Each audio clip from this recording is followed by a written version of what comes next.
It's a summoned beast scorned by the entire world. But the moment I call it forth, I'm ecstatic, hugging it and kissing it wildly. Watching this, my classmates start mocking me, calling me the world's biggest fool.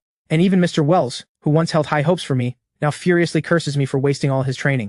I just smile silently, turn around, and sell every single thing I own, trading it all for 10,000 pounds of monster meat to feed my puppy, activating the hidden talent buried deep inside it. I stroke its little head, and a contract notification rings out in my mind. Loyalty, never betray. Initiate soul bond? I resolutely choose yes. My soul feels like it's being ripped apart. I scream and collapse to the ground. The classmates around me think I can't handle the blow, and they pile on with mockery. My girlfriend Willow, the school beauty, walks over too, with a hint of apology and softly says, "The college trial is the only chance for ordinary families like ours to climb the ladder.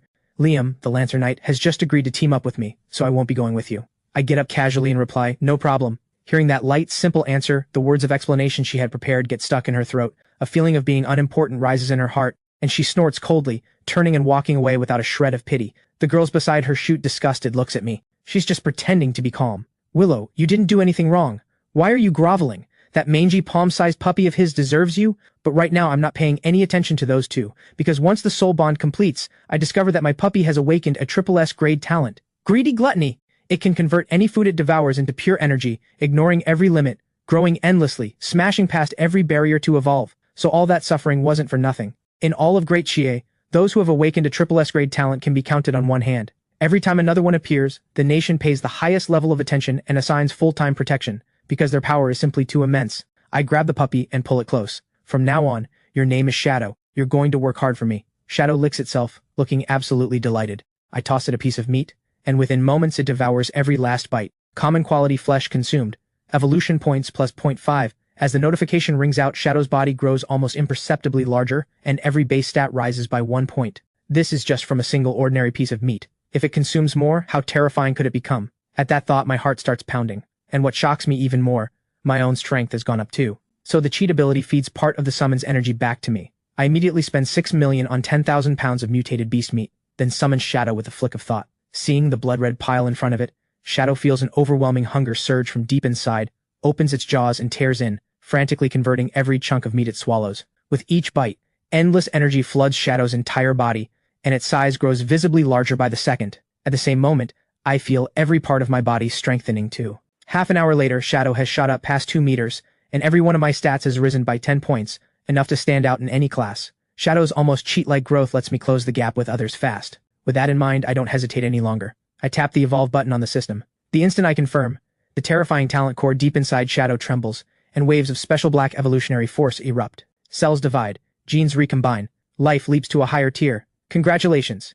Your summoned Shadow has gained the skill rend. Congratulations! Your summoned Shadow has awakened a new talent. Titan form. Triples body size, increases strength and defense by 300%, and decreases speed by 50%. After this evolution, every one of Shadow's stats has broken past 50 points, and that's only at level 1. Even top-tier summons can't compare. Humans divide summons into 4 ranks, low, mid, high, and top, and the standard is talent. S grade equals high tier, double S equals top tier. As for summons with triple S grade talent, none has ever appeared in Great Chie. I take Shadow home to rest, ready to see what monsters show up at tomorrow's college trial. The next day, countless exam takers gather in the plaza, and Mr. Wells is going over the details of entering the dungeon. This year's college trial throws students from several top high schools together, and the pressure is at a fever pitch. Liam, once full of confidence, is now drenched in nervous sweat. "Ethan, are you really still showing up? Just give up. Save yourself the embarrassment. There's a saying, if you never compete, you can keep telling yourself you never lost." The one talking is Aaron. Beside him stands Willow in her mage robe, slim and graceful. Clearly they're teammates. I can't be bothered. As a bell rings out, 4 bronze gates swing open simultaneously, and waves of cold, ghostly air pour from the cracks. Without hesitation, the students check the dungeon assigned to them. We're done. Cloudhaven 2nd got Bone Burial Forest, one of the highest failure rate dungeons. All dungeons have similar difficulty. What's there to brag about? Of course Third High wouldn't complain. They got the easier one. Hearing this, Mr. Wells quickly turns to the students behind him. Bone Burial Forest has complex terrain and extremely dense underbrush. You absolutely have to watch out for ambushes. Stay alert to everything around you. Then Mr. Wells pulls out something that looks like a watch. This is a recorder made by the engineers, and it transmits your scores from inside the dungeon back to us. Another bell rings, marking the official start of the college trial. A girl in white armor with long ice blue hair, her face strikingly beautiful, is the first to enter the dungeon. That's Crystal from Third High. She's going in solo. The more people on a team, the more the score reduction. Anyone with real skill goes solo. Crowds of younger students sitting around the plaza buzz with excitement. With a flick of intent, I connect to the dungeon and white light envelops me alone. I'm going solo too. Once every student is inside, a level 20 middle-aged man waves his hand and 4 water screens flicker to life. Just then, a flash of white light. A Cloudhaven second student has voluntarily quit the dungeon. The Cloudhaven second teachers exchange a glance and all lower their heads, silent. Feeling the mocking stares, Principal Mason's face darkens, and he stares at the water screen without a word. Then on the slowly shifting surface, a lone young man appears, scanning the dense forest around him. Principal Mason looks shocked and immediately speaks up. Did Cloudhaven second produce a student this talented in yesterday's class awakening? Hearing this, Mr. Wells doesn't know how to respond. He knows perfectly well I'm just an ordinary summoner. Meanwhile, inside the dungeon, after a brief dizzy spell, I quickly regain focus and scan my surroundings. Suddenly something thuds down. Without a moment's hesitation, I close my left hand, and a meter-long magic staff materializes in my palm. A barrel-thick dark green worm leaps down from above, its head splitting wide open to reveal rows of horrifying fangs. I grip the staff, and a flash of white light shoots from its tip, piercing straight through the worm's body. Sliced clean in two, it crashes to the ground like a kite with a snapped string. You have killed a venom-tooth worm. 5 experience gained. At the same moment, the device on my wrist flashes, score plus 15. Outside, everyone is stunned. Isn't he a summoner? But that reflex and speed, only someone with high agility could pull that off. Mr. Wells looks just as bewildered. He had seen me do well in combat practice before, but never anything close to this. After killing the worm, I head deeper into the forest. Just then, with eerie shrieks rising in the air, short, ugly creatures with greenish skin appear. I recognize them instantly. Goblins. The textbooks describe them as vicious, breeding obsessively, and turning on their own kind when food runs out. I count roughly 50 or 60. With that many swarming me at once, I'd basically be done. So I summon Shadow in my mind. White light flashes, and a long, haunting wolf howl echoes across the forest. Shadow's cold vertical pupils lock onto the rushing goblin's fangs bared, its limbs explode with force, and it shoots forward like a cannonball. The lead goblin's skull shatters instantly, the body flying backward with momentum to spare. The goblins on both sides scream and swing their weapons down with all their strength, the jagged bone weapons slamming into Shadow's back and snapping in half with a sharp crack. Shadow swipes a paw at a goblin's head, and the skull bursts apart. Shadow drops all defense and slaughters through them like they aren't even there. Even the dim-witted goblins feel pure instinctive terror.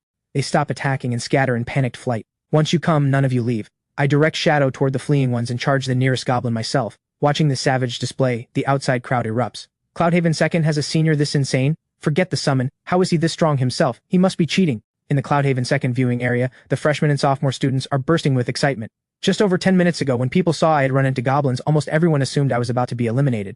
And now I'm carving through a goblin horde with a single beast at my side. Watching this, Principal Mason lights up with joy. To reach this level this fast, at minimum, that's a B-grade talent, and a growth type at that. The potential rivals a high-tier summon. Is Cloudhaven second finally producing a genius who can carry the school? He turns quickly. What's Ethan's score right now? According to the recorder, he's at 560, ranking first in Cloudhaven second. But Crystal from third high is even more terrifying, 830, far ahead of everyone else. Hearing this, Principal Mason and the other teachers all draw sharp breaths. Less than 20 minutes into the dungeon, and that score is already in the running for provincial top score. Inside the dungeon, balls of light rise from each goblin corpse and flow into me. My level climbs to 2, spirit up by 5 points. That's the weakness of an ordinary class. Even if I keep leveling, the gap only widens later, eventually becoming an unbridgeable chasm, but I can close it through the energy Shadow feeds back to me. My score has already cleared the qualifying line, making academy admission a done deal, but my goal goes far beyond this. Right now, Shadow is crunching down on goblin corpses. Shadow, let's move. The hunt is just beginning. Goblins are pack creatures. Since a war party showed up here, there must be more nearby.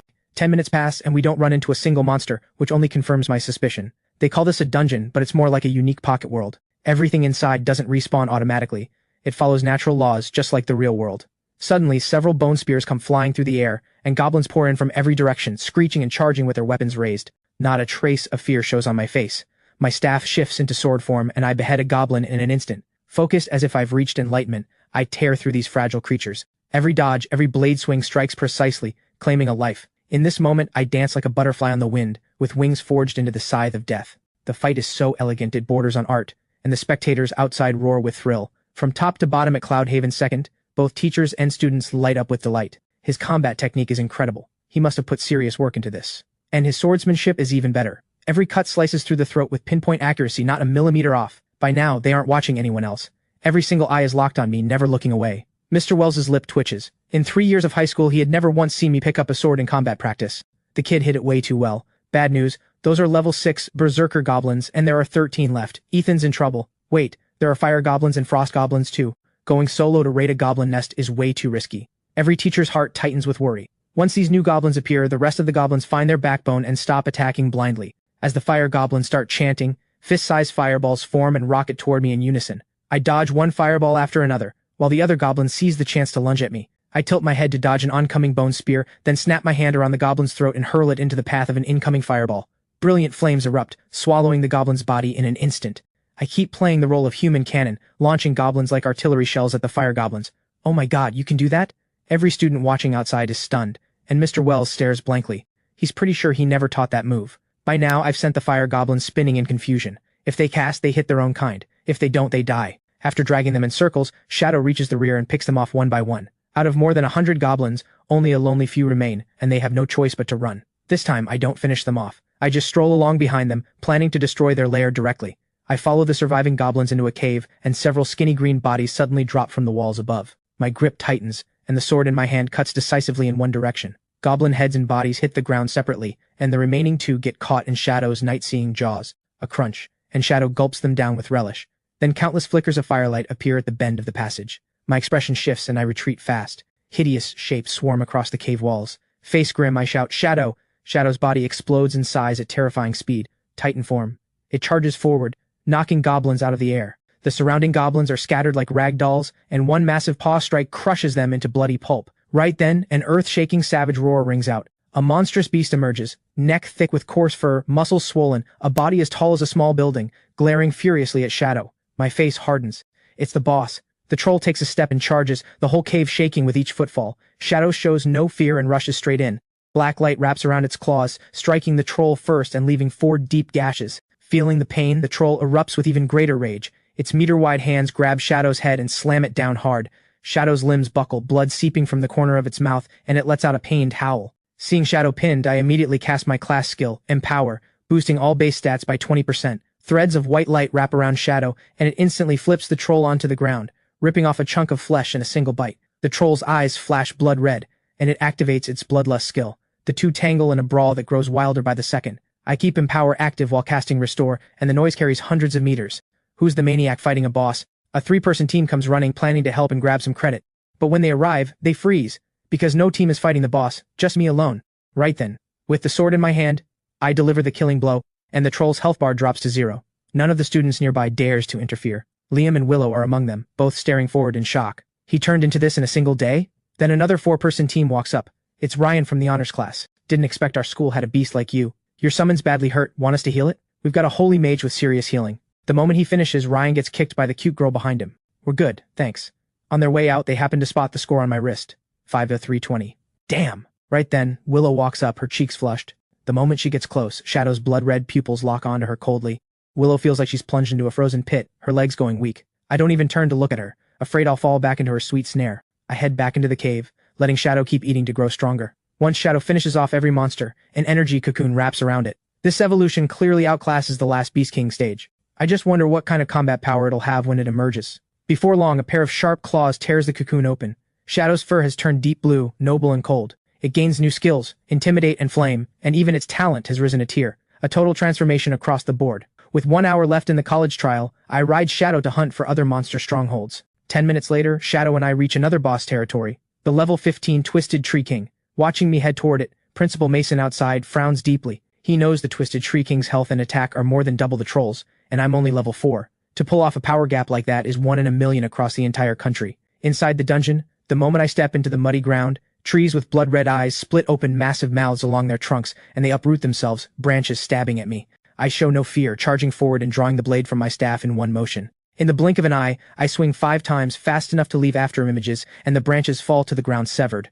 My gaze turns cold. In 3 quick strides, I close in on the treant, thrusting my blade straight into its split mouth. Sap floods out of the gaping wound, and the treant's health bar drops to 0. It crashes to the ground. Witnessing their kin's death, the surrounding treants snarl and close in. Just then, Shadow roars with fury, ripping the nearest treant apart with a single swipe. Then pitch-black flames erupt from inside it, spreading across its body and leaping to the other treants.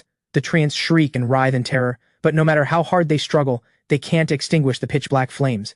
Flames that burn by devouring their very life force. I'm a little stunned myself. Shadow's flame attribute is absolutely insane. Soon the treants are reduced to ash in the black inferno. The pitch-black flames return to Shadow's body. The flames basically let Shadow skip the eating step entirely and absorb energy directly. In no time at all, Shadow and I both gain a level, and my score shoots up to 7,120. Suddenly the ground bursts apart, and arm-thick golden branches lash out to strangle us. A furious, ferocious roar comes from the distance. Hundreds of treants escort a 100-meter-tall tree king as it slowly emerges. I quietly take a step back. Even with all my base stats now over 50 points, going up against that thing would probably kill me. I know my own limits. Shadow, go take them out. Strong enemies always get handed off to the summon. Shadow's eyes flash with savage light, pitch-black flames igniting across its body, and it charges in its strongest form straight at the twisted tree king in the center. The pitch-black flames devour everything in their path, treants screaming in agony. I seize the moment to move in and harvest, watching them die one by one. The twisted tree king lets out a long bellow, and countless golden branches shoot at Shadow. Shadow ignores defense entirely and charges madly at the tree king's main body. Shadow's razor-sharp claws glow with black light, and it slashes down ferociously, ripping bark off the tree king. The tree king's face contorts with rage, and every branch stabs at Shadow from every angle, but Shadow relies on its raw body defense, trading wound for wound. The pitch-black flames slowly creep upward, and the twisted tree king's eyes fill with terror. It can feel its life being eaten away bit by bit. The twisted tree king is afraid, and tries desperately to flee, but Shadow lets out a roar, and the pitch-black flames coil around it like chains, binding it in place. Shadow's attacks grow even more violent. Ryan and his 3 teammates, who arrive to help, swallow hard, their faces full of awe. A level 15 second-tier twisted tree king is being completely overwhelmed. Seeing them surprises me too. Then a huge crashing sound rings out. The twisted tree king falls. White light rises off me, my level climbs to 8, and my recorder score jumps another 3,000. The remaining treants are yours, all 4 of you. This score is way too easy to get. Sasha's mouth falls open slightly. Their scores have hit the minimum admission threshold for an elite academy in just over 10 minutes. Every time we faced a monster before, we gave it everything, but Ethan's Shadow is just too intimidating. No matter how we kill these treants, not one of them dares to turn back. By now, all the pitch-black flames have returned to Shadow's body. In its normal form, Shadow has grown to 7 meters, and all my base stats have broken 70 points. My level has just hit 10. Time for the first-class advancement. This college trial is over. The dungeon starts forcibly teleporting students out, and crowds bathed in white light return to the broad plaza, where roaring cheers welcome them. Shadow's 7-meter form crouches steady beside me. He actually did it. First place! Principal Mason and the teachers flush red with excitement. It's terrifying. He's incredibly strong himself too.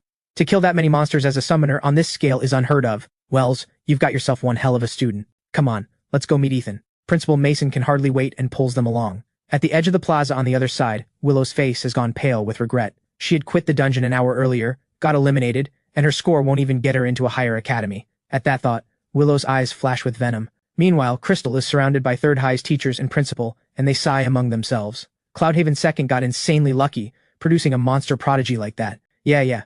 Crystal, don't get discouraged. Your 19,500 is already amazing. I'm fine. Then Crystal glances toward Cloudhaven Second's direction, looking thoughtful. Just then, the provincial leaderboard comes out. No question, I'm in first place. Shadow really is a freak of nature. Not only does its growth have no ceiling, but its combat power keeps climbing terrifyingly with every evolution. I've already started looking forward to the next summon. Back home, I share the news with Lily and Mom, and the 1 million Huaxia coins for being provincial first hits my account. From now on, Mom and Lily won't have to keep scraping by. I head to my room to prepare for the class advancement, which requires clearing a random dungeon. I look at the panel and don't hesitate. I tap confirm. I vanish from the room. System notification coordinates 0 to 8, 6 to 9 - 4. This is a world riddled with holes on the verge of collapse where humanity's last spark is about to go out. Can you bring salvation or destruction? System notification, optional task 1. Eliminate 1,000 calamity beasts. Protect the survivors when possible. Optional task 2. Help the mother calamity devour everything to evolve. Total participants, 10. Time limit, 24 hours. You cannot voluntarily return to Blue Star. System notification, optional task 1. Eliminate 1,000 calamity beasts. Protect the survivors when possible. Optional task 2. Help the mother calamity. Total participants, 10. Time limit, 24 hours. You cannot voluntarily return to Blue Star. Without warning, I appear in the middle of a ruined wasteland. I frown slightly, and without a second thought, I pick task 1. If the mother calamity devours everything, what does my shadow eat? Right at that moment, a figure goes flying through a glass doorway nearby, and countless shards rain down with a petite girl who falls to the ground. A blood-red, skinless crawling calamity beast bursts out of the dim hall, lunging at her. The girl strains to reach for the longsword beside her, but she's a step too slow. The terror of death floods her chest, and her hands instinctively shield her face. Just then a flash of swordlight cuts through. The crawling calamity beast's head separates and the body in midair loses balance and crashes to the ground. Hello, I'm Ethan. I'm Robin. I'm just about to ask her about this world, when a sharp female voice calls out, "Something's wrong, everyone fall back!" Robin's face changes instantly and she grabs me to leave. Sure enough, before she finishes, a car comes flying straight at us from a distance. I yank hard, throwing Robin behind me, and brace my staff in front to take the hit head on. The massive impact sends me skidding back over 10 meters before I stop. Robin's face twists with panic, and she runs over despite the pain. Are you okay? I steady the surging blood in my chest and shake my head. Then I look ahead. In front of us stands a two-legged calamity beast covered in jagged spikes. It's a blade demon. We can't get away. Robin's eyes are grim, her fingers tightening around her sword hilt. The blade demon walks faster, and the next instant the ground caves under its feet as it bursts forward. Before Robin can react, a figure flashes past her, meeting it head-on. I pull the blade from my staff, and it clashes against the blade demon's razor arm with a clear, ringing sound. The blade demon shrieks and swings its other blade arm at my head. I knock it back hard and shout, "Robin, give me your sword!" Hearing this, Robin grabs the hilt without hesitation and tosses it over. The blade demon takes it as a challenge, charging in with both blade arms whirling wildly. I'm not afraid in the slightest, a sword in one hand, a blade in the other. In a matter of seconds, we exchange dozens of blows, fast enough to leave after images. After more than 1,000 exchanges, I find an opening. I tilt my head slightly to dodge a fatal strike, then sweep the longsword in my left hand upward. The razor edge slices clean through the blade demon's arm, and before it can react, my blade stabs straight at its heart, piercing through the tough hide and out the other side. Robin rubs her still aching arm and walks over. "You're not from here, are you?" I don't quite know how to answer, and just smile faintly. "We can leave now. It's the karmic miasma." The karmic miasma has lasted an entire month. More and more people couldn't endure the torment. They went mad and turned into monsters that only know how to kill. Now the miasma has changed again. Even buildings, mountains, and rivers are mutating. Humanity has no idea how to survive anymore. After hearing this, I have a rough understanding of this world. Just then, a dozen people appear at the bend of the road, all looking panicked. "Robin, what are you still doing here? Run, now!" the tall woman in front shouts. As she finishes, the ground starts trembling. A massive wave is surging toward us. Crimson karmic miasma gathers in the sky, and roars erupt from every direction. Calamity beasts emerge on the high rises around us, bloodthirsty eyes fixed on everyone. The crimson forms a wall in that moment, surrounding everyone, closing in. All their legs slow down, despair welling up from the bottom of their hearts. Everyone swallows hard. "Robin, stay close to me," Luna says, glancing at me, assuming I'm from another survivor group. I don't pay it any mind, walking straight forward. "Wait, what are you doing? We're surrounded. This isn't the time to play hero." No. They're the ones I've surrounded. Killing this many calamity beasts will send my rating shooting up.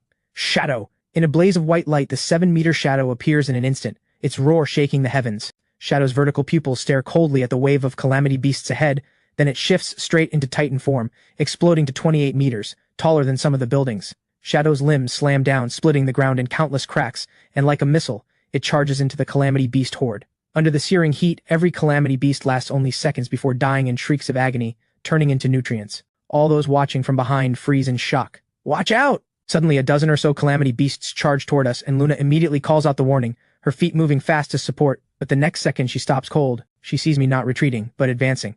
A sword in one hand and a blade in the other, slicing through them like cutting cabbages. In a flash, every attacking calamity beast is dead. Luna's mouth drops open. There's not a single sign of mutation on me. I should be weak. Then Luna remembers something. Half a year ago, while scavenging supplies, she had come across people just like me, unmutated yet incredibly strong. Those people destroyed survivor hideouts, exposed the survivors to calamity beasts to be killed, and even broke the legs of those who tried to run. A pack of subhuman trash, and they had the nerve to tell me we're the same kind. That line, Luna has never forgotten. Ethan isn't like those people. He saved me twice. Robin quickly explains, sensing what Luna is thinking. "Doesn't matter, stay away from him. Right now he's pulling most of the calamity beast's attention. We'll break out while we can." Luna takes a deep breath, a flash of hatred in her eyes. But just as they start moving closer, a bolt of lightning crashes down. No one passes through here.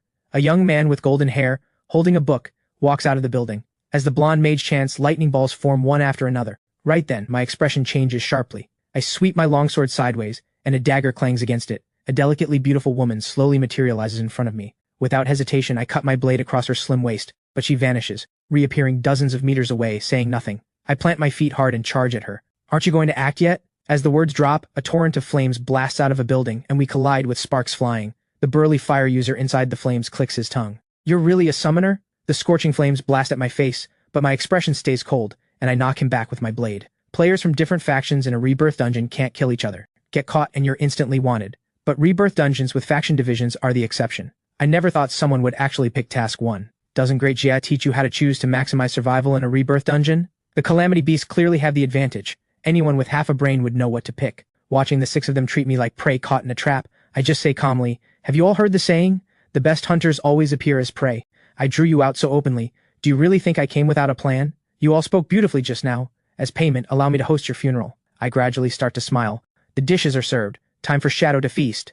A savage roar rolls out in every direction. Pitch black flames spread across hundreds of meters, framing the giant black wolf. In an instant, it grows another 8 times larger, looking even more savage and terrifying. Every one of them feels deep dread shoot through their souls. Watching the giant black wolf charge at them, cold dread surges from the 4 of them's feet straight up to the crown of their heads, fear nearly breaking their minds. Just as Shadow's claws are about to come down, 3 of them manage to break through the panic and scatter in every direction. The unlucky last one doesn't even get a scream out. Shadow rips them apart in an instant. Seeing this, the rest break into cold sweat. They had assumed holding off the summon would be enough, but as a summoner, he has combat power equal to theirs.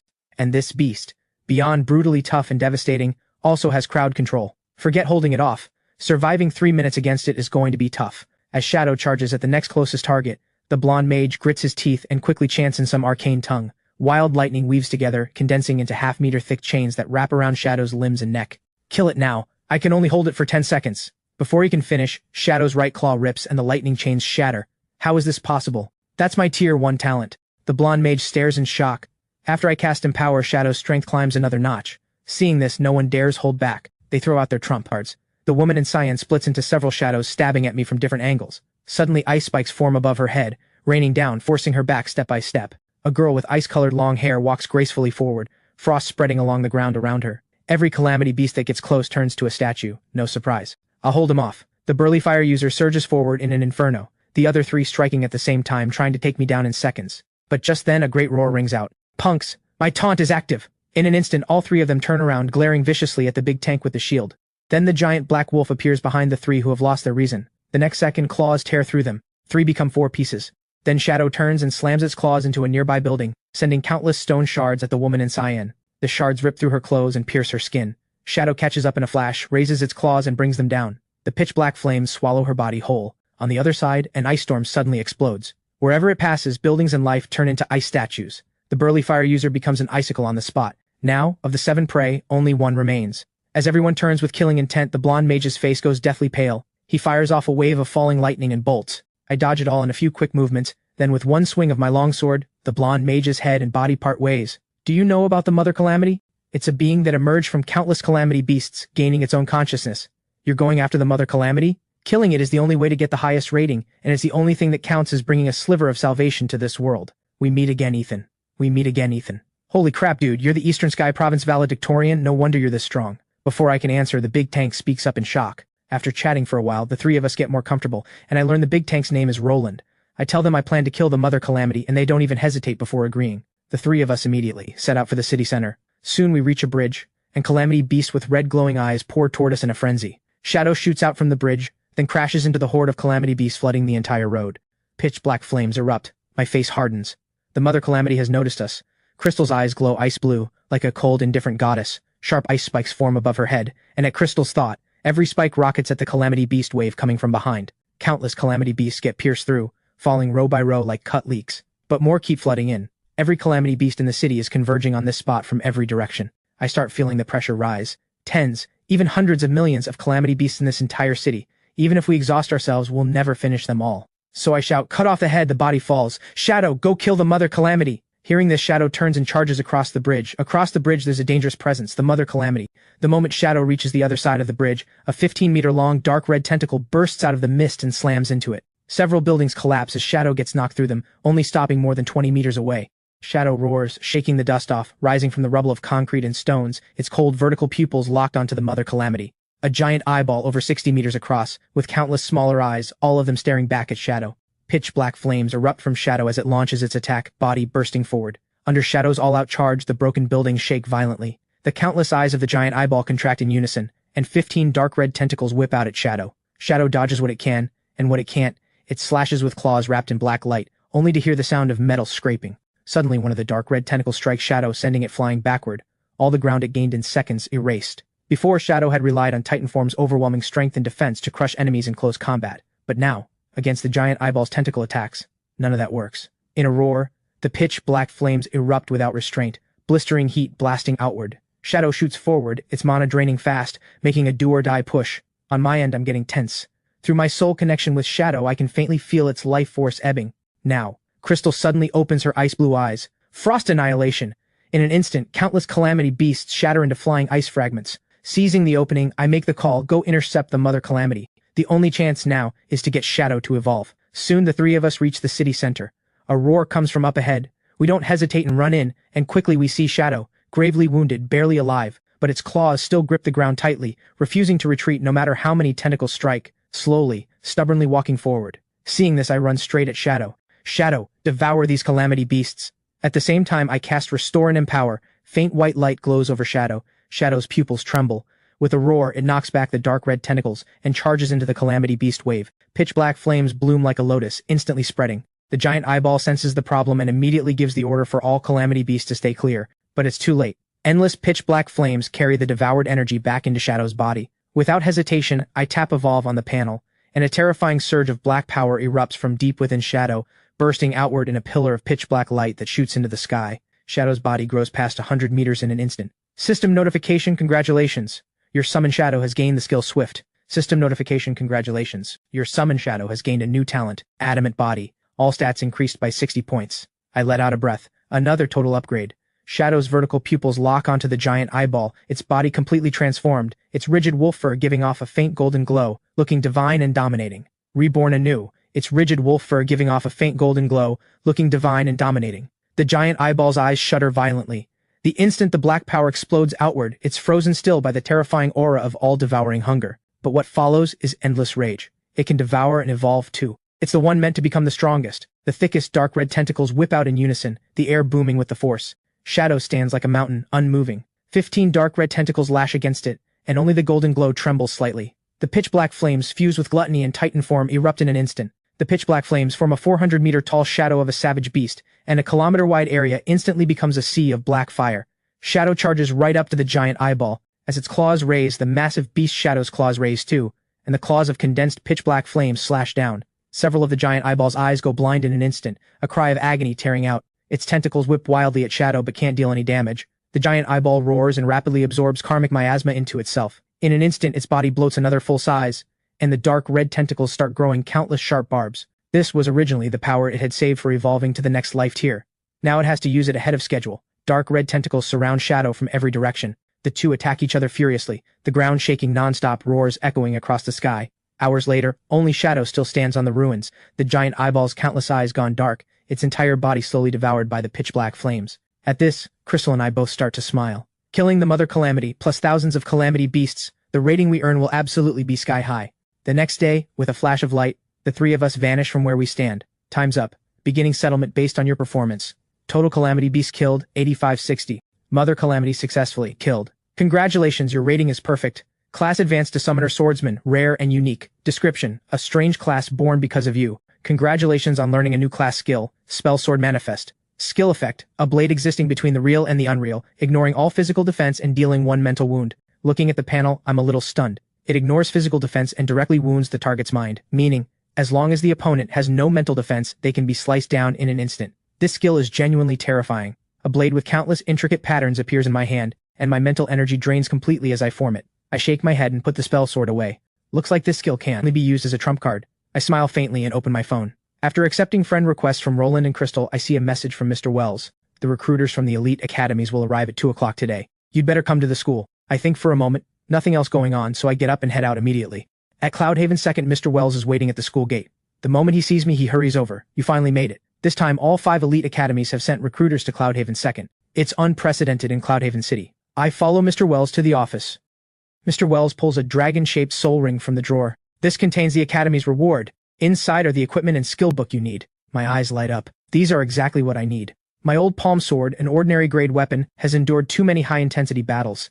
It is already broken. I take the soul ring and send my consciousness inside. 2 streams of information surface in an instant. The first is the Sky Power Staff Blade.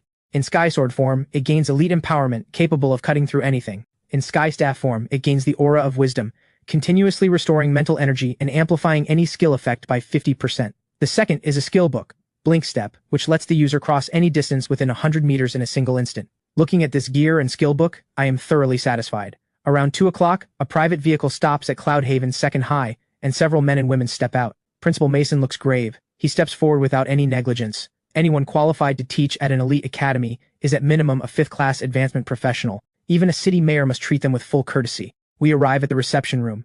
Mr. Finch lounges casually in his seat and asks lightly, "Where is Ethan?" The door opens, and I walk in with Mr. Wells. Mr. Finch looks me over from head to toe. Not bad. With looks like that, you belong at Skygate Academy. Mr. Ferris, sitting beside him, immediately bristles. Rumors out there are bad enough. Now Skygate is recruiting based on appearance? He turns to me and extends his offer. Ethan, choose Azure Heaven Academy. You can pick any 3 core resources you want as your enrollment gift. 3? What is this, charity for a beggar? I think you are questioning the weight of the Eastern Sky Province top scorer. Right, Ethan, she clearly looks down on you. Don't take her abuse. Principal Mason and Mr. Wells stand frozen at the spectacle. The atmosphere grows tense. Whoever steps forward to recruit gets attacked by the other four. The situation rapidly devolves into chaos. Mr. Finch draws a breath, looks at me, and suddenly speaks. You are at first-class advancement now. You probably haven't started summoning yet. If you join Skygate, I can apply directly upward on your behalf. Your Black Wolf has the growth talent. Ask for any resource you want, including my daughter's hand in marriage. The other four fall silent. Even with their breadth of experience, the offer feels excessive. There are at least 10 students this year who scored higher than 20,000 points. If they spend too many resources on Ethan now, they will struggle to compete for the others later. The four who think it is not worthwhile quietly give up. Everything else is fine, but skip the daughter. Mr. Finch's brow relaxes. He thinks to himself, good. If you prefer someone more mature, I am also available. I want to say that is not what I meant, but the words die on my lips. In the end, I choose Skygate Academy. Not because Mr. Finch is particularly handsome, but because what he is offering is simply too much. The opening day arrives soon enough. Skygate Academy in Mid-Sky City, the capital of Ninefold Province, is where the highest-scoring students from across the nation gather. I pick a dorm room at random. Inside, every facility and daily necessity is already prepared. At that moment, the customized device suddenly chimes, and a message appears. Your summoning materials have been approved. If you need any other resources, just ask. I will apply for the maximum allocation possible. After sending the message, Mr. Finch leans back into his soft chair. Beside him, Miss Quinn looks puzzled. Our resources were enough to recruit 4 provincial top scorers. What you are giving him far exceeds Ethan's actual value. Forgive my bluntness, he does not match what we are offering. Mr. Finch only smiles at her. The freshman tournament is tomorrow. The truth will reveal itself. I lay the summoning materials on the floor and extend a hand into empty space. As the summoning art activates, the room fills with white light. After a few minutes, what appears before me is a silver-toned creature about 60 centimeters wide, fluttering 2 pairs of wings, a silver moth. The corner of my mouth twitches. I quietly check its status panel. Summon Silver Moth. Level 10. Strength 1. Constitution 1. Agility 1. Magic 1. Total stats 4. Even weaker than Shadow at the start. I shake my head. This sets a new record for the weakest summon I have ever seen. But it does not matter. I will give you a long road of potential. The Silver Moth flutters slowly toward me. I extend a finger to catch it. System notification. Inspection complete. Loyalty 100%. Will never betray. Initiate soul bond. I confirm. Instantly, the searing pain of soul-tearing surges from deep within. System notification. Congratulations, your summon has awakened the SSS grade unique talent, myriad form, capable of taking any shape, gaining different abilities. At that moment, the silver moth dissolves into silver light and reforms into a copy of me. In a blank, dazed voice, it says, Master. After some initial exploration, I finally grasp the power of myriad form. I open the box. Inside are pieces of battle armor. I point at the silver moth, sending my thoughts. The silver moth nods gently. It dissolves into silver light and wraps around my arm. Instantly, the silver battle armor appears, slowly covering my entire body. I feel no discomfort or weight, as if the armor has always been part of me. I am thoroughly satisfied. Myriad form also has the ability to fuse with metals to increase hardness. Without question, like greedy gluttony, it is a monstrous talent that can grow stronger indefinitely. I decide to start refining the silver moth right away. I message Mr. Finch, requesting metals with special properties. Within half an hour, the items arrive. They are all rare metals with distinct properties, every one a precious resource. Back in my room, I begin the fusion. The armor on my body quickly becomes incredibly hard. Even a second-class advancement professional would struggle to break through. The armor now weighs 5 tons, but it has no effect on me. If it lands on an enemy, however, it would be like a mountain crashing down. I head to the living room. The 3 roommates who heard the commotion look surprised. One man steps forward. Hi, I am Felix, second place in Qinyuan province. Don't tell me you got that just by luck pulling a strong summon. Felix earned a provincial top score with an ordinary class. That is an impressive achievement. The cold-faced man speaks dismissively. He is Damon. In my view, having a powerful summon proves that Ethan is special. Special? Just lucky. At the freshman tournament, I will show you the gulf between true geniuses and lucky players. Fine. See you there. Just as the argument is about to escalate, a voice spreads through the entire academy. All freshmen, gather at Skylark Plaza. So the freshman tournament has been moved up by half a month, and with more mutant beasts appearing outside the city, the academy plans to have us take on cleanup duty, Caleb says from the couch. Hearing this, I fall silent. I suddenly think of the Rebirth dungeon world. I did not expect Blue Star to face the same crisis so soon. As I think this, Damon's arrogant voice comes from the side. You came right on time, Ethan. I will crush you and prove that I am more worthy of the top score. Looking at his arrogant face, I smile. Then let's see who is on top, but it will be me crushing all of you. At Skygate Plaza, the new students gather one by one. The headmaster sighs, thinking to himself, the top 100 must be sent outside the city to clear mutant beasts. Under the pressure of death, they grow fast. The secretary behind him nods, holding a tablet. The freshman tournament, originally scheduled for half a month later, will be held in the large-scale rebirth dungeon, Riftmaw Canyon. This freshman tournament will determine your future resource allocation. After the announcement, the dungeon gate slowly opens. A powerful aura of monsters seeps out, sweeping across the plaza. Some people's legs go weak and their lips tremble. Roland anxiously searches the crowd for something. He soon spots me, the friend he has been thinking about. The tall Roland jogs over with a short-haired, gray-eyed girl. He had said he was applying to Skygate just like me, and I thought he was joking. I did not expect him to actually do it. "Ethan, this is my sister Rowan." "Hello?" I respond awkwardly. Rowan hides timidly behind her brother, her voice barely audible. I sigh helplessly and send them a party invite. Seeing me team up with others and burden myself, the cold-faced Damon frowns slightly. "Tush," he scoffs coldly. I do not respond. The three of us vanish on the spot. Soon all students enter the dungeon. An instructor waves and casts a waterwood projection. Riftmaw Canyon spans hundreds of kilometers like a massive maze. Just as we enter, roars erupt ahead, a perfect chance to test my current strength. With a flick of thought, the silver moth appears in white light. Within a few steps, the silver battle armor covers my body. My right hand grips the air, and the Sky Power staff blade materializes. I draw the silver saber from my back, stomp the ground, and instantly appear before the monsters tens of meters away. Blink Step, originally a life-saving skill, I now use to close the distance. The Sky Sword swings out. It slices through the monsters' bodies as smoothly as cutting tofu. Without stopping, I turn into an afterimage. In the blink of an eye, I cut straight through. All the monsters fall before they can even react, their eyes wide with shock. Seeing this, Roland shouts excitedly, "Ethan, you're a beast!" Without doing anything, his experience keeps climbing. This is the joy of riding coattails. Outside the dungeon, the instructors watching are stunned. His speed and damage are almost matching a melee-type hitting class. His base stats are even more abnormal. Even if Ethan were already at second-class advancement, those stats would be impossible. He has only just reached first-class advancement. Could that silver butterfly be no ordinary second summon? It can even fuse with its master, boosting all attributes, a special summon. A summon that transforms into a weapon? I have never heard of such a thing. Even the seasoned instructors are surprised. Right now, the highest scorer, among the dozen others, has only 30% of his points. If that is all, his title as top scorer is in name only. He is your future son-in-law. What good does it do you to embarrass him? Mr. Finch is about to speak when a slap lands on the back of his head. He is left speechless. Inside the dungeon, my silver battle armor is already drenched in blood. I can one-shot these level 20 monsters. I must already be at the peak of second-class advancement. Even against a third-class advancement opponent, I could escape unharmed. At that moment, countless negative emotions flood my mind, trying to compel me to end my own life. Seeing me motionless, Roland quickly says, "Rowan, put away Soul Rain." Knowing her talent is strange, Rowan looks panicked and quickly puts it away. I smile and reassure her. "It is fine, this cannot affect me." I glance at the recorder. Only 120 points so far. That pace is too slow. To grow stronger quickly, I must take first place and earn the Academy's resource priority. Whether it is the Silver Moth or Shadow, both need massive resources. With that thought, I shift my mind. A massive violent demon wolf emerges from the white light, its terrifying howl echoing through the canyon. Seeing Shadow for the first time, Rowan shrinks and hides behind me. "Go, Shadow, devour every monster in this canyon." On command, Shadow's eyes turn fierce. He vanishes on the spot, charging deep into the canyon. Soon the recorder on my wrist beeps non-stop with rising scores. I head down another path to farm points from both sides. In the distance, a young woman swings dark red lightning down upon countless monsters. The moment it strikes, the ground cracks within a 100-meter radius. Dark red lightning erupts and rampages, annihilating every monster. The young woman's face shows lingering hunger. "These trash are not worth fighting." Seeing Scarlet going wild again, Lila looks helpless. Suddenly, a chilling aura, scorching hot, sweeps over them. Before she can react, Scarlet's burning eyes erupt with battle intent. Violent dark red lightning surges instantly, wrapping around her black spear. As she stares at the charging black flame wolf and meets those vertical pupils, fear spreads through her. But quickly, Scarlet's gorgeous face twists into madness.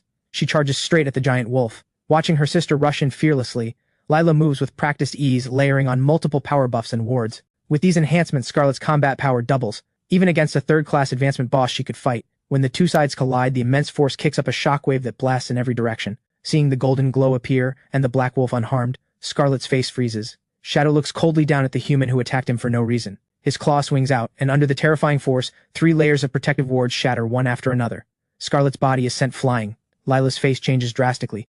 She presses her palms together, and a sacred figure tens of meters tall slowly appears. "I summon you here, Sixth Saint Guardian Angel." Triple S Talent Angel's grace activates. A golden light shield rises instantly, enveloping both sisters. "Scarlet, fall back." Before she can finish, Shadow strides forward, raises his claw glowing with black light, and shreds the golden shield in an instant. He gives them a cold glance, then walks past, paying them no further attention. Outside, dead silence falls. All the instructors, including the headmaster, fall speechless. Is this really the strength a summoner who just classed up should have? Terrifying. This strength is beyond second-class advancement entirely. Seeing this otherworldly combat power, a few words rise in everyone's mind, unmatched at his level, a monstrous prodigy of this generation.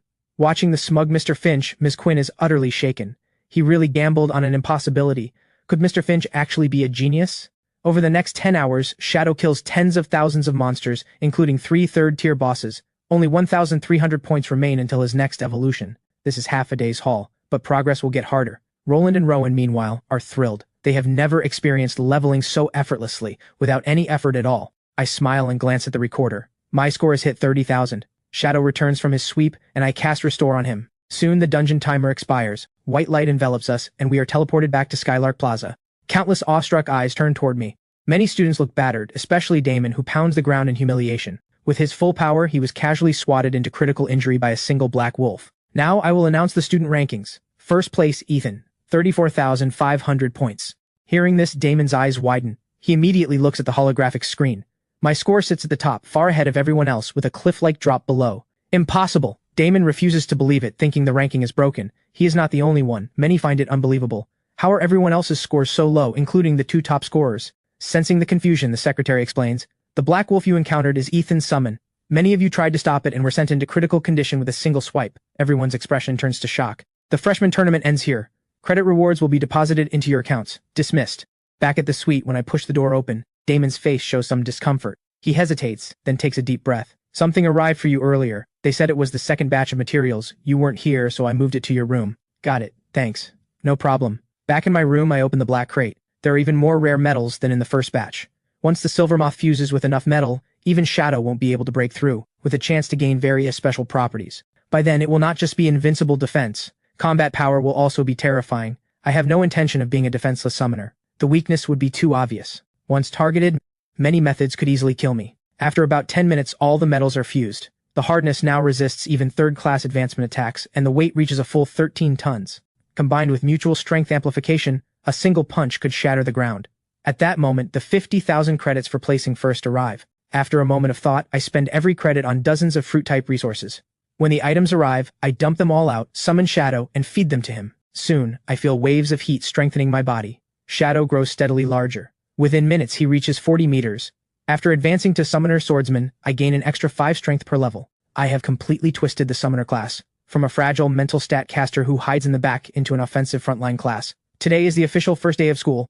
All 4 of us roommates are placed in Class 1. On the way, I run into Roland and Rowan, also in Class 1. The moment we enter the classroom, many heads turn. Even now, they remain stunned. Crushing everyone with a single summon, that has never happened before. At that moment, 2 stunning twins enter through the door. Scarlet and Lila glance around briefly, then sit directly in front of me. At the same time, the tall Mr. Finch walks in, sweeps the room with his eyes, and speaks. I am Mr. Finch. I will be your homeroom teacher. That said, try not to bring me your problems, I am lazy. Then Mr. Finch's face turns serious. You are all province-level prodigies. You worked hard to enter this academy for better resources. Unfortunately, the alien race has spent decades laying their plans, and their advantage keeps growing. Before long, they will breach our defenses in one decisive strike. Every face fills with disbelief. Society currently runs smoothly. Entertainment industries are even thriving. The media reports that the situation has improved. No negative news appears online. Everything seems peaceful. And yet now we are told disaster is imminent. Reading their shock and confusion, Mr. Finch slowly continues. Doesn't it strike you as strange that you almost never see anyone above 5th class advancement in society? Even the military guarding an entire province has only 4th class advancement at best. Hearing this, the students think back carefully. Indeed, that is true. By rights, 5th class advancement should be common tier strength, not a dime a dozen, but certainly not so rare that none can be found online or in daily life. Suddenly, a terrifying thought forms in their minds. Graduates from elite academies are at least 4th class advancement, and most of them go to the front lines without hesitation. Their sacrifice is what keeps the rear safe. Mr. Finch continues. News like this, which would cause panic, is naturally banned by every nation. That is why many born as commoners have no idea such things are happening. What matters more now is that mutant beast populations are growing. If we fail to contain them, by the time the alien race notices, they will launch their full assault early. Mr. Finch looks over the students. So the time has come for us to stand up. Every academy is sending its best students to military bases to reduce the mutant beast population. Whoever volunteers for the mutant beast reduction operation, please stand. Instantly, the classroom fills with the sound of chairs being pushed back. I do not hesitate at all. Seeing this, Roland and Rowan also stand immediately. Fighting mutant beasts was always going to happen. It has just come sooner. Gradually, only half the class remains seated. The corner of Mr. Finch's mouth lifts. Half the class volunteering already exceeds expectations. Everyone who is going, move out. We are heading to the military base. Wait, do we have to go too? Yes, everyone in this class is in the top 100 of the freshman cohort, all considered top prospects. You all have to go. The reason I waited until now is because the military intends to mark the volunteers as priority candidates. If you truly cannot find the courage, there is a second option. Leave Skygate Academy. Half of the 20-some hesitating students immediately stand. Mr. Finch leads the group out of Skygate Academy. Dozens of military trucks wait at the gate, with stern soldiers standing by. As all the students board, the once bustling Skygate Academy becomes empty. Inside the truck, Mr. Finch picks up a file and speaks. Our destination is Hengduan Military Base, 900 kilometers from Midsky City. Beyond it lies the 100 Lotus Mountains, which spans hundreds of thousands of kilometers. Heaven's Vision has detected tens of thousands of level 30 mutant beasts on just the outer rim. Go deeper, and level 40 and level 50 beasts are just as numerous. You only need to clear the outer rim. For a long time, the front lines have relied on technology to trade few for many, just barely holding off the assault. But for some reason, their attacks have grown more ferocious recently. Day and night, from every direction, they strike the defense line. So for this mutant beast cleanup, the front lines have no capacity to help. After 8 or 9 hours, the trucks come to a stop. The thick steel doors swing open. Soldiers in black combat uniforms stand in a line, clearly waiting for our arrival. They all salute in unison, making the students suddenly drop their casual demeanor. Everyone follow me to the mission counter. Along the way, everyone looks around. The military base is vast, surrounded by gun turrets, heavily defended. Soon we reach the mission counter where a female soldier hands out black smart wristbands to everyone. They look similar to the recorders from the college trial, but with added mission and map functions, plus a rescue button. One tap, and the military base knows the situation immediately, dispatching personnel for rescue. Anyone nearby also receives the alert immediately and can respond first. The smart wristband chimes. Welcome to Aria, happy to serve you. For this mutant beast cleanup operation, each student must accept and complete at least one mission per day. You've not yet met today's quota.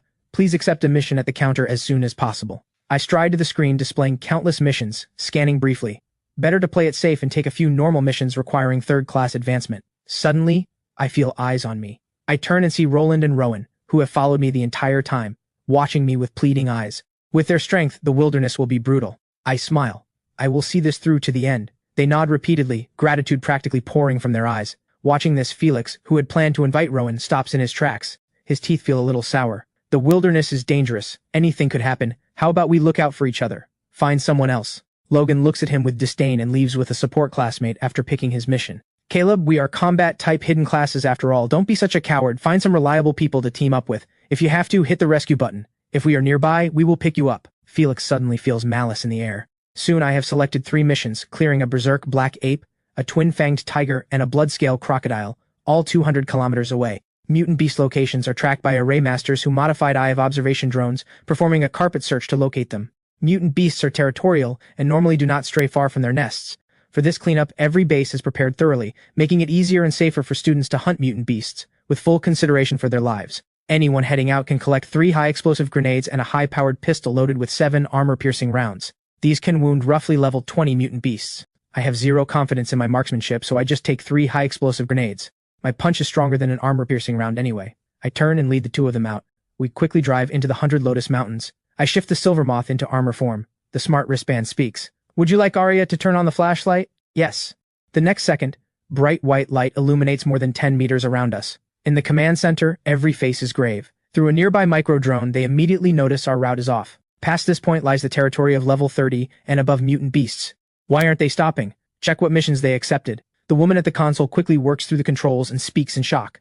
Slay a level 33, berserk black ape, a level 36 twin-fang tiger, and a level 39 blood-scale crocodile. These all require third-class advancement, and the last is nearly 4th-class advancement difficulty. Are they insane? Commander Yang rubs his brow. This is Skygate Academy's strongest freshman this year. He is only level 16. How does he dare accept missions 2 full advancement tiers above himself? This is a death wish. But geniuses like him, who stood up first knowing the danger, rarely get abandoned. Even if he is reckless, we cannot ignore him. He immediately gives the order. 4 armed helicopters move into the area, ready to launch a rescue at the first sign of danger. Commander Yang lets out a long sigh. Compared to other bases, Hengduan base may end up dragging its feet. Suddenly, the smart wristband chimes. Attention! You have entered the territory of the target berserk black ape. The instant the alert ends, a giant python bursts through the bushes and lunges. Its body is a full 4 meters thick and tens of meters long. It opens its sharp fangs and bites at me, its massive bloody maw nearly swallowing me whole. I spin instantly, grabbing the python's fangs with both hands and pulling hard. With my superhuman strength and 13-ton weight, the python's fangs snap in an instant. Blood sprays out, and the pain makes it pull its head back, but I don't give it a moment to breathe. The ground caves under my feet as I close in instantly. One punch shatters its spine, The python lets out a horrific shriek. Its cold serpent eyes fill with terror. It tries to flee, but I throw my arms around it and slowly drag it back. The python thrashes wildly in panic. The ground trembles continuously, but it makes no difference. My fist slams into its head. Flesh explodes, and the skull caves in and shatters. I grab the python's lower jaw with both hands and tear it apart with brute force. This brutal sight leaves Roland and Rowan trembling. Meanwhile, the command center, watching the entire scene clearly, falls silent. Every gaze is stunned. This is insane. He is only level 16 and he just went head-on with a level 29 giant python. What kind of monster is he? Commander Yang lowers his head and reads the file in his hand again and again. It clearly states his class is Summoner. Suddenly a roar bursts through the screen, filling the room. Every face turns grave. A 50-meter-tall ape, muscles bulging, leaps down from halfway up the mountain. It seems woken by the commotion and charges over in fury. Not good. The berserk black ape, how is it level 34 already? Mutant beasts undergo a transformation every 10 levels, meaning this one could pulp the giant python in a few punches. Commander Yang shakes his head, not optimistic. In all of human civilization, very few can bridge such a combat power gap. His hand grips the radio, ready, the moment things turn bad, to send the 4 armed helicopters in. Before I can claim my spoils, a massive black shadow with a blood-red, monstrous face leaps down from above. The ape's hands clasp into a giant fist and crash down. I do not flinch.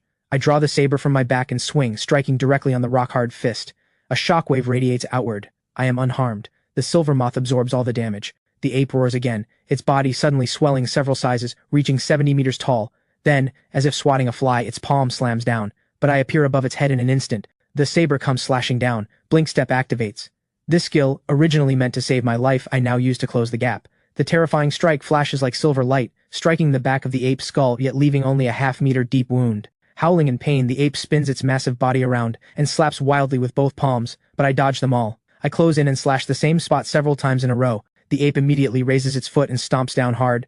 The earth shakes, dust kicks up in every direction, but I am already more than 10 meters away. It seems 13 tons of weight and sharpness still cannot seriously wound the ape. This is my limit. With that thought, I stop delaying. A sword between real and unreal materializes in my hand, its blade etched with countless indecipherable white runes, mysterious and profound. My mental energy drains entirely in an instant. My head spins. I slowly raise my hand. The ape's hair stands on end. A shudder runs through its mind, as if something invisible is threatening it. The ape lunges forward, trying to end the fight quickly, but my hand swings down. The spell sword cleaves through its body in an instant, without warning. The massive frame crashes to the ground. A gust of wind sweeps the dust away. Its body still lives, but its mind has shattered and died. I have killed it instantly. I withdraw the spell sword. Fortunately, the berserk black ape's aura was fierce enough that nearby mutant beasts dare not approach, and the battle ended quickly. Watching this, the armed helicopters in the distance slowly turn and fly away. The entire command center is silent. Everyone stares blankly at the screen, not even understanding what just happened. Commander Yang thinks for a moment, and quickly realizes this must be a mental trauma skill.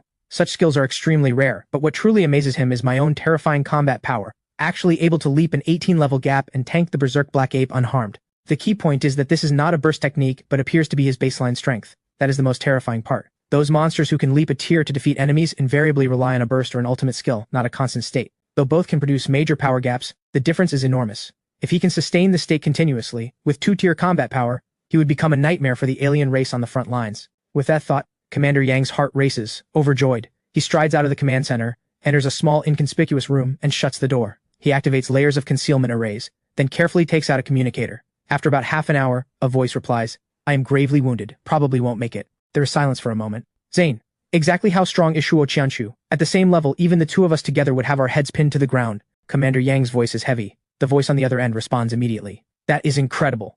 I doubt all of humanity can keep him alive. Wait for the alien race to assassinate him.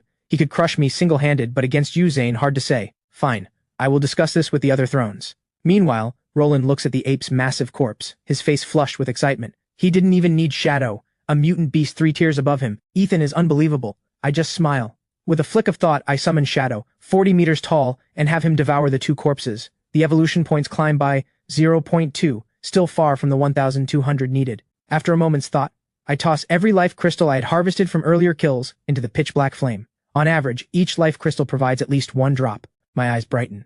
So this is the fast track for evolution points. I lead the 2 of them deeper. Half an hour later, a 30-meter tiger with long, sharp fangs lunges out. Before it can attack, Shadow's vertical pupils flash. Under the Intimidate, the tiger freezes in place.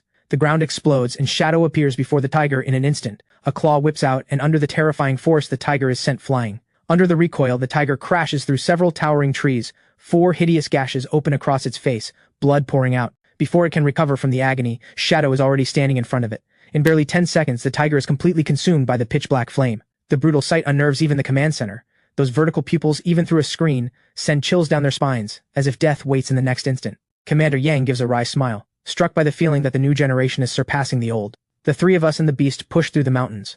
An hour later, we are deep within level 30+ mutant beast territory. With Shadow's intimidate aura, not a single mutant beast dares approach. A blood-red scaled 100-meter-long crocodile suddenly opens its blood-red vertical pupils. A terrifying, savage aura erupts, warning the intruders. Shadow bares his fangs immediately. A terrifying, violent aura erupts from his body, a presence even more dreadful than the crocodile's. The next second, his size surges. He reaches nearly 300 meters. Feeling itself overpowered, the crocodile charges in fury, each step making the ground tremble. Pitch-black flame erupts across Shadow's body, his claws glowing with black light. At the same time, golden radiance rises from his skin and fur, signaling unshakable defense. The crocodile opens its colossal jaws, rows of teeth razor-sharp, but biting against the golden light. The jaws cannot close. Shadow simply watches coldly, then raises a claw and slams it down. Countless blood-red scales tear away in an instant, flesh torn to a bloody mess. The crocodile roars savagely and swings its heavy tail, bloodlight spinning along it, the force terrifying. A fierce gale lashes toward Shadow. 4 long, deep furrows are carved into the ground. Shadow uses all his strength to barely stop himself. The crocodile follows up, lunging forward, biting onto Shadow, dragging him into the lake behind them. A massive splash erupts. Beneath the water, the two giant beasts brawl wildly, turning the lake murky. The pitch-black flame around Shadow does not flicker at all. Instead, the surrounding water grows hotter and hotter. Even with the environmental advantage, the crocodile is overpowered. Even with its blood-light power talent spinning at full force, it cannot deal a single bit of damage. After just a few minutes, the lake's water level drops by nearly half. Suddenly, the surface erupts. A black giant wolf bursts out of the water. At nearly 300 meters, his presence is overwhelming. Combined with the savage aura coiling around him, even the strong tremble. Though Shadow won't attack them, Roland and Rowan cannot suppress their fear. Even the command center watching through screens feels the same. As for the crocodile, not a scrap remains. Arya speaks from the wristband. All missions complete. You may return to the base counter to submit them. By the time the three of us return to Hengduan base, it is 1 in the morning. I head straight to the counter and hand the missions to a female soldier. You really completed them? Yes. 200 contribution points total. Since you operated as a party, how do you want to split them? Pull up the Arya recordings as proof. Following her ratio, I transfer the points to them. I glance at Roland and Rowan. Not only do they offer no help, they cannot properly train themselves either. It is time to find them a more suitable team. Shortly after I leave, a line of text flashes across the counter's main screen. Skygate Academy first year, level 16 summoner. Contribution points, 100. Rank, 1245. Not just at Hengduan base. The same line of text appears at every base hosting multiple academies. At this moment, many students at the counters look surprised. Who is this guy? Getting 100 contribution points in one go. He must have cleared at least 2 third-class advancement missions. I am a first year too, and my points are still single digits. Same here. I only dare take first-class advancement missions. These mutant beasts are too fierce. Even with my level advantage, I get pushed around. Level 16 and 100 contribution points. How did he do it? Most second and third years only have a few dozen points. And very few first years even reach double digits. The reason for the shock is that he is only level 16. A first year. Yet he leapt 2 full advancement tiers and successfully killed 2 mutant beasts above level 30. At Roxiang base, Mr. Ferris is discussing how to kill a level 60 beast on the outer rim. Suddenly seeing the name on the ranking, he pauses. Impossible. Hearing his outburst, several instructors follow his gaze. Hey Ferris, you know this student? A first year hitting 100 contribution points on day 1. A bit much, isn't it? He is the recruit I told you about. The one we missed. Mr. Finch grabbed him first, otherwise he might have been ours at Northrun. Hearing this, the instructors realize who it is. The same prodigy as before. But someone soon shakes his head. Still, he must have had a strong senior carry him. Otherwise on his own, there is no way he gets 100 points in one run. True, but that kind of behavior is wrong. Beyond preventing a mutant beast outbreak, this cleanup is about self-training. Right. Times are urgent. Building real strength should be the priority. Chasing rankings is useless. Mr. Ferris also lets out a long sigh. He had high hopes for me. This level 33 heavy-armored lizard took serious effort to kill, Xander says flatly. Mr. Ferris's mouth twitches. He is genuinely impressed. Killing a level 33 mutant beast at level 17. This year's prodigies just keep coming. Don't worry, sir. This may be the year of the Prodigy Tournament, but with me here, I am unmatched.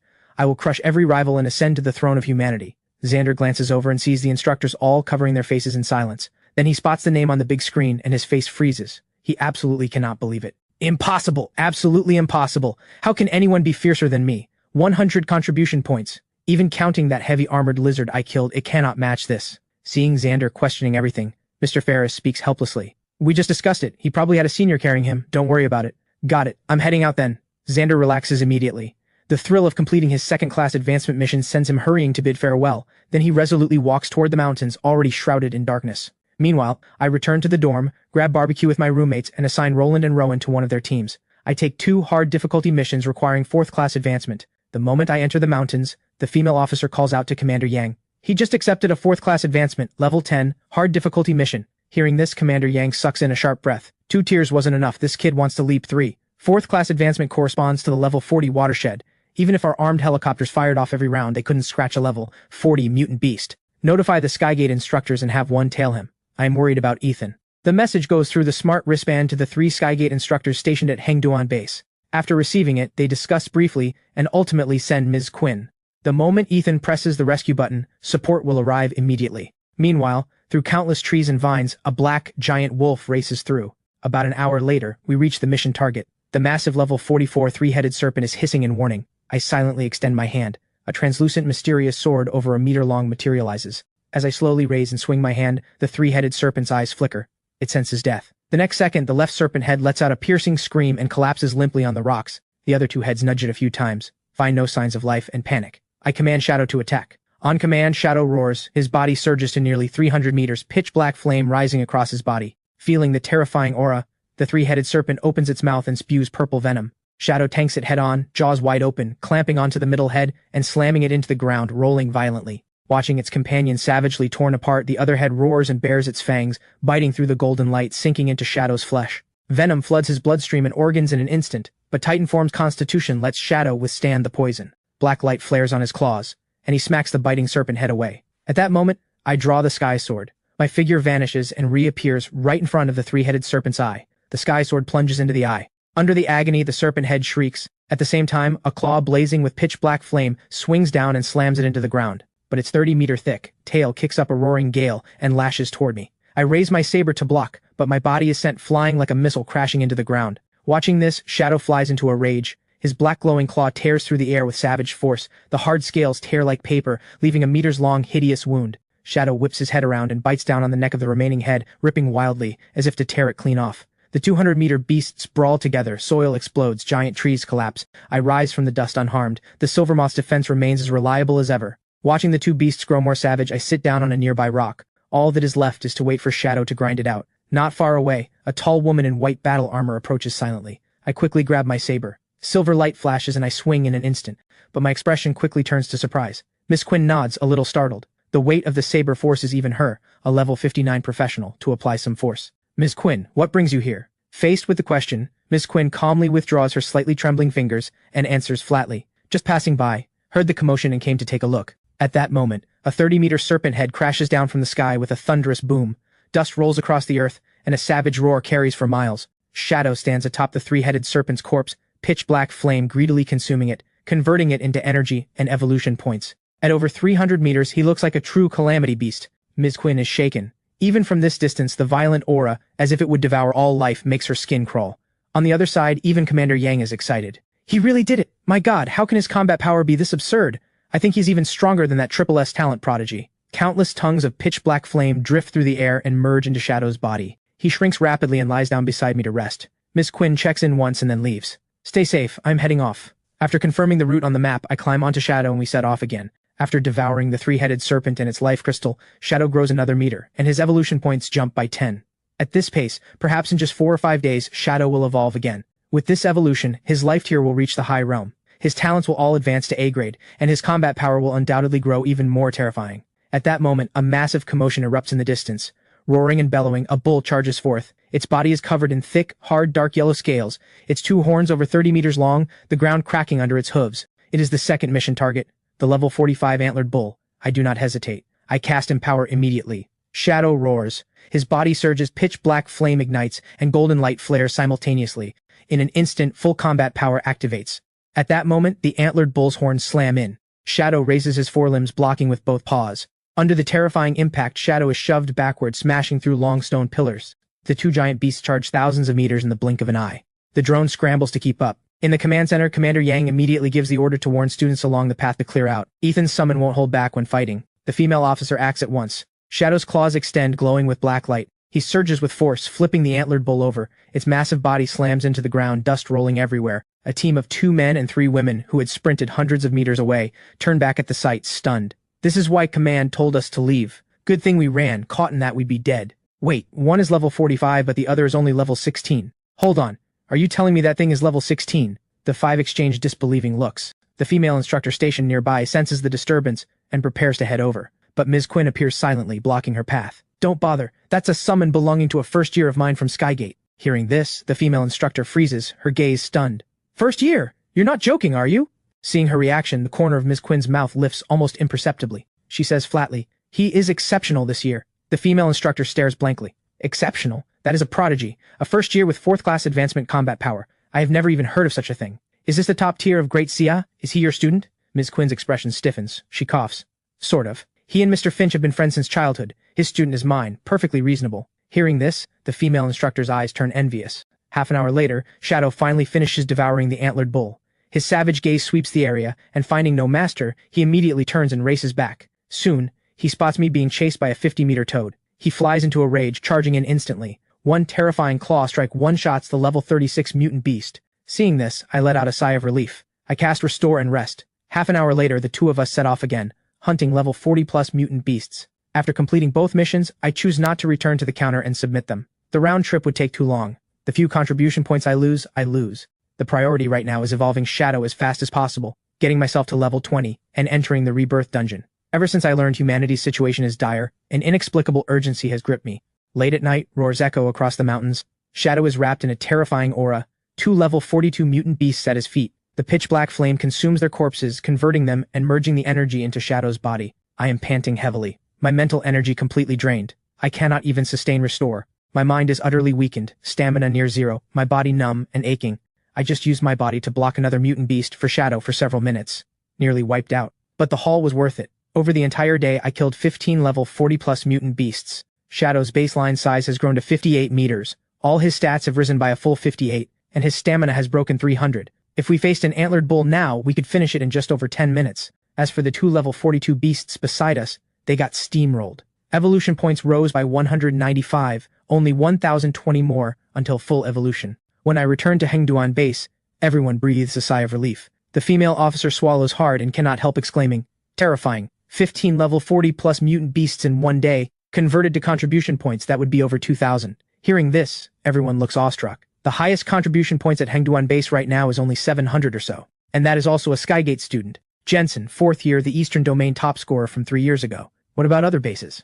The female officer's fingers fly across the controls. She quickly answers. At Roxiang base, where Northron and several other academies are stationed, the highest student score is 1,000. Next is South Cloud Academy at 890, and Azure Heaven Academy in the west at 850. This mutant beast cleanup operation involves over 100 academies, spread across more than 10 military bases. They are starting with the largest mountain ranges holding the highest concentration of mutant beasts, then sweeping the surrounding regions in sequence. The operation will last several months or longer, until mutant beast populations no longer threaten the cities. How did the gap get this wide? Seeing not only the top student score but the overall cleanup progress at Roxiang base far ahead, Commander Yang frowns. The female officer explains. Northron Academy ranks first every year in evaluations, so most applicants prefer to enroll there.